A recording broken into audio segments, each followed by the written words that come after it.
नमस्कार दोस्तों, मेरा नाम है भास्कर और आप देख रहे हैं फुर्सत यादें। पंडित मदन मोहन मालवीय जी चाहते थे कि वह भी अपने बाबा और पिता की भांति कथा कहें और धर्म का प्रचार करें, लेकिन घर की गरीबी ने उनको 40 रुपए की नौकरी करने पर मजबूर किया। उनकी आर्थिक स्थिति पर प्रकाश डालते हुए हिंदी के विख्यात कवि राम नरेश त्रिपाठी ने अपने संस्मरण 30 दिन मालवीय जी के साथ में कुछ और भी खुलासे किए। पेश है उसी संस्करण में एक और संपादित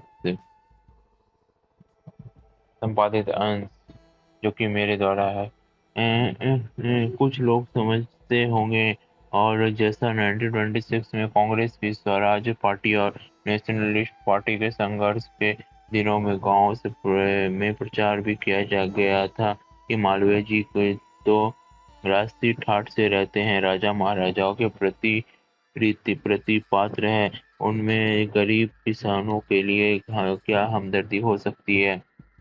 उन समझदारों को यह जानकर आश्चर्य होगा कि महाराज के रहन-सहन में राष्ट्रीय ठाट-बाट की कहीं गंध भी नहीं है।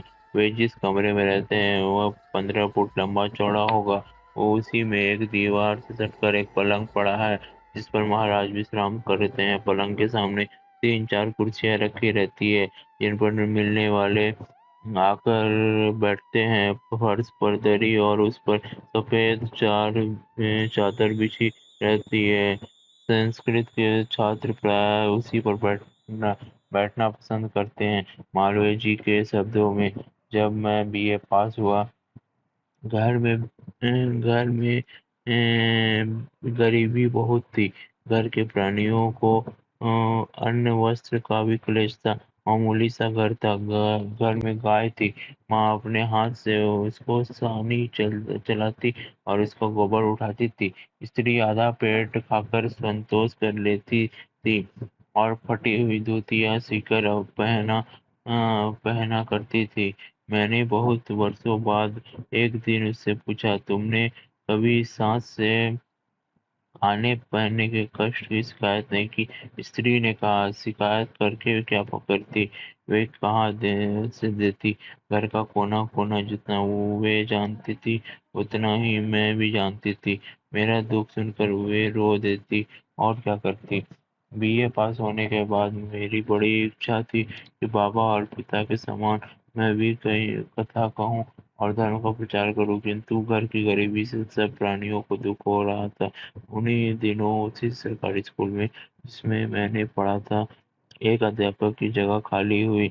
मेरे चचेरे भाई पंडित जय गोविंद जी उसमें हेड पंडित थे।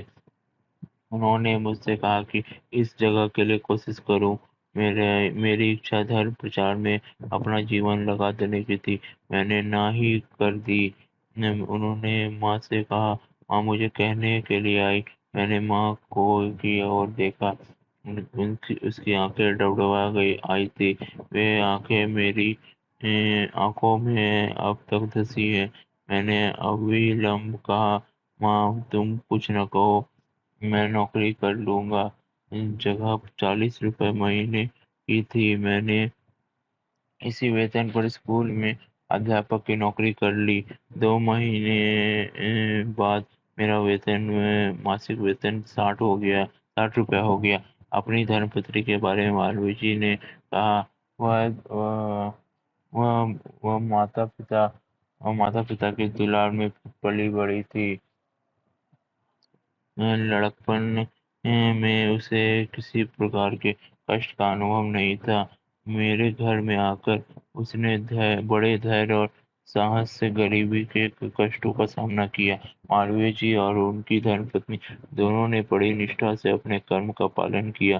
राजा महाराजा और सेठ साहूकारों से उन्होंने घनिष्ठता रखी, उसमें संदेह नहीं, पर अपने नहीं, राजा रईसों से अब उनके संपर्क का पूरा लाभ गरीबों को मिला।